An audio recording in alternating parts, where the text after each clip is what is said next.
अस्सलामु अलैकुम वरहमतुल्लाहि वबरकातुहू। नाज़रीन, उम्मीद है जी आप सब खैरियत से होंगे।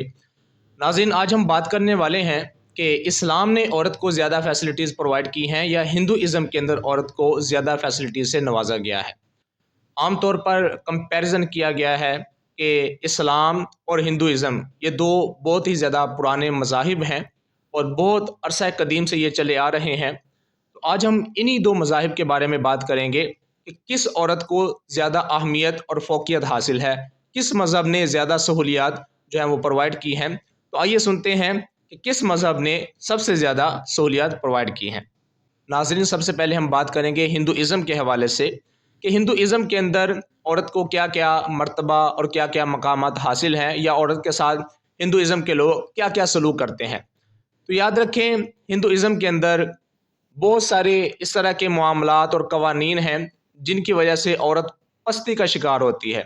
अगर आप तारीख़ दान हैं, अगर आप तारीख़ पढ़ने का शौक़ रखते हैं, तो आपको ये सारी चीज़ें सुकून से गूगल पर भी मिल सकती हैं या एक किताब है मिज़ानुल अदयान बिल इस्लाम, उसके अंदर भी मिल सकती हैं। कोई भी आप तारीख़ की कुतुब उठाएँ, तो वहाँ पर आपको ये सारी चीज़ें देखने को मिल जाएँगी। हिंदू मज़हब के अंदर औरत को लेकर बहुत सारे बदतरीन और इस तरह के अहकामात पाए जाते हैं कि जो नाक़ाबिल यकीन और तस्ख़ीन हैं। मिसाल के तौर पर अगर किसी औरत का शौहर फ़ौत हो जाता है, वो मर जाता है, अब औरत को भी शादी वाले कपड़े पहले पहनाए जाते हैं, फिर उसको अच्छा लिबास पहनाने के बाद अच्छी खुशबू लगाई जाती है, शादी की रसूमात अदा की जाती हैं और फिर उसके बाद जहाँ वो अपने मुर्दे को जलाते हैं, जिस लकड़ियों के ऊपर चिता जो वो कहते हैं, उसके साथ ही उस ज़िंदा औरत को जो कि उसकी बीवी होती है, उसको लिटाकर उसको भी साथ ही जला दिया जाता है ज़िंदा होने की हालत में। और जो फ़िरके नहीं जलाते, तो वो इस तरह करते हैं कि जो अपने मुर्दों को दफ़न करते हैं, तो फिर वो भी इस तरह करते हैं कि औरत को ले जाते हैं साथ ही दुल्हन वाले कपड़े पहना के, अच्छा लिबास पहना के और औरत को मर्द के साथ जो फ़ौत हुआ होता है, उसके साथ ही ज़िंदा दरगोर कर दिया जाता है, उसको दफ़न कर दिया जाता है, जिसकी वजह से उसका साँस जो है वो घुटना शुरू हो जाता है और इस तरह वो मर जाती है। ये बहुत ही एक बुरी रस्म है जिसको रस्म सती भी कहा जाता है। और अगर कोई शख्स बैरून मुल्क फ़ौत हो जाता है, मर जाता है, तो फिर इस तरह किया जाता है कि ज़िंदा औरत को उसकी इस्तेमाल शुदा किसी चीज़ के साथ जिसमें वो खाना खाता था या उसका कोई लिबास घर में मौजूद है, उसके साथ या तो ज़िंदा जला दिया जाता है या फिर ज़िंदा दफ़ना दिया जाता है। ये दोनों एक ऐसे तरीके हैं कि जो कि हिंदू मज़हब के अंदर पाए जाते हैं।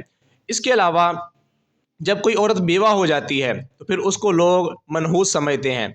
सबसे बड़ा तो उसके लिए यही बड़ा मसला होता है कि उसने सारी ज़िंदगी सफ़ेद लिबास पहनकर ज़िंदा रहना होता है। हालाँकि ये एक ऐसा काम है कि जो किसी और मज़हब में हमें देखने को नहीं मिलता।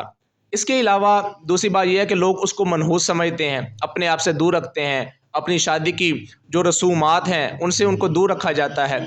ये भी एक ऐसी रस्म है एक कि जो कोई और मज़हब प्रोवाइड नहीं करता।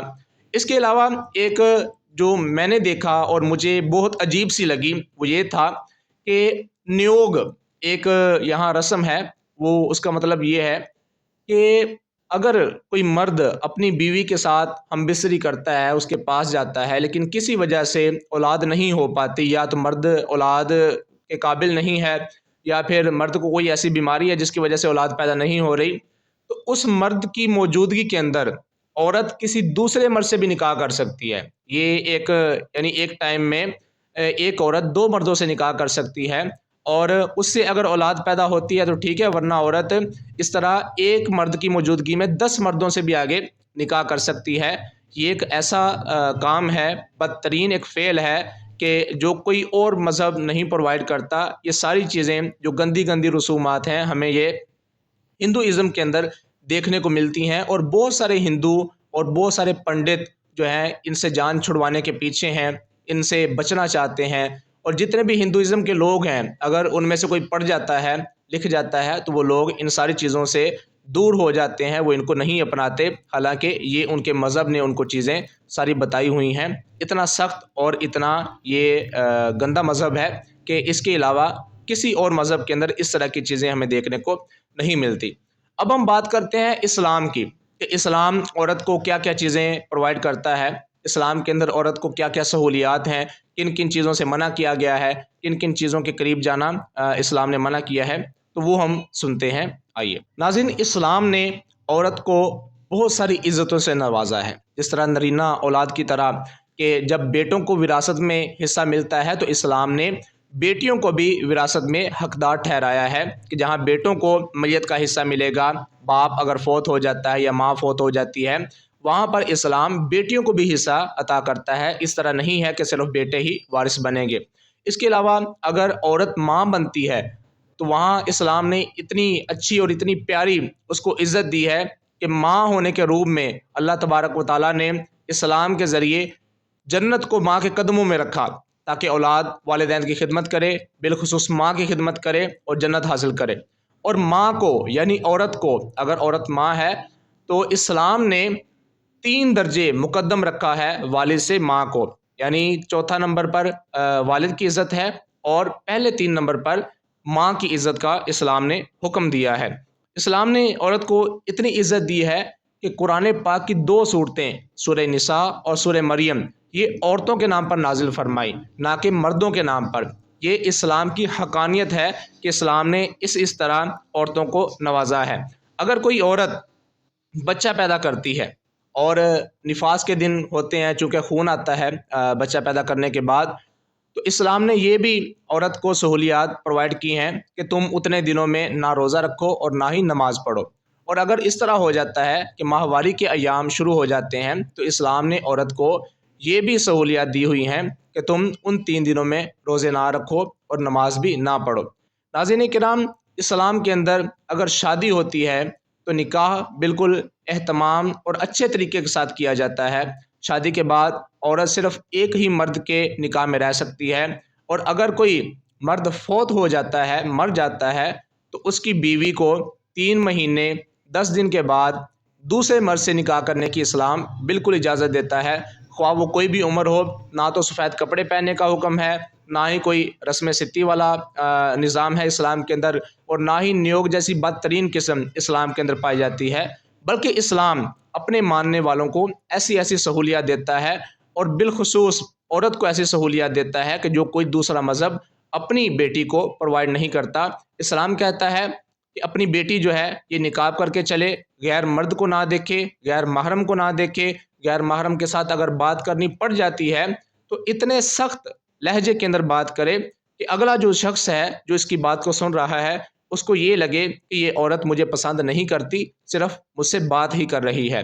یہ نہ ہو کہ بیٹی اس طریقے سے بات کرے کہ جو سامنے والا شخص ہے اس کے دل میں یہ گمان آئے کہ ہو سکتا ہے یہ میرے ساتھ بات کرنے چاہتی ہے، یہ میرے ساتھ رہنا چاہتی ہے، میرے ساتھ نکاح کرنا چاہتی ہے۔ یہ ساری سہولیات اسلام نے پرووائڈ کی ہیں۔ اسلام کہتا ہے بغیر کسی شرعی ضرورت کے عورت کمانے بھی نہ جائے، عورت اپنے گھر میں بیٹھے، گھر کا کام کاج کرے، گھر کو سنبھالے، بچوں کی پرورش کرے، عورت کمانے کے لیے نہ نکلے، مرد کما کے لائے اور عورت کو کھلائے۔ عورت کو گھر بٹھا کر کھلانا یہ صرف اسلام کے اندر پایا جاتا ہے۔ یہ ایسی نعمتیں صرف اسلام ہی عورت کو پرووائڈ کرتا ہے۔ اسلام یہ نہیں کہتا کہ عورت اپنا کمائے اور مرد اپنا کمائے۔ بہت سارے ممالک کے اندر آج کل یہ بھی ہو رہا ہے کہ وہ کہتے ہیں کہ عورت اپنا کمائے، مرد اپنا کمائے اور پھر دونوں گھر کو چلائیں۔ اسلام کہتا ہے مرد ہی کمائے، اگر کوئی شرعی ضرورت پیش آتی ہے اور پردے کا اہتمام کر کے عورت کمانا چاہتی ہے تو اسلام نے عورت کو بھی کمانے کی اجازت دی ہے۔ بازار میں جانا ہے تو اسلام نے بازار میں جانے کا طریقہ بتایا ہے۔ اگر کہیں شادی کے اندر جانا ہے تو اس عورت کو اسلام نے شادی میں جانے کا طریقہ بھی بتایا ہے۔ بہرحال اسلام نے ہر وہ طریقہ عورت کو پرووائڈ کیا ہے کہ جو عورت کی بہتری کے لیے تھا، اور جو چیزیں عورت کو نقصان پہنچا سکتی تھیں ان سے اسلام نے روکا ہے۔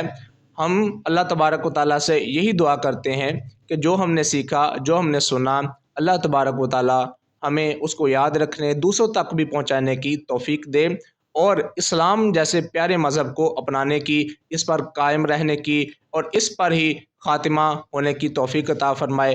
آمین۔ وآخر دعوانا ان الحمد للہ رب العالمین۔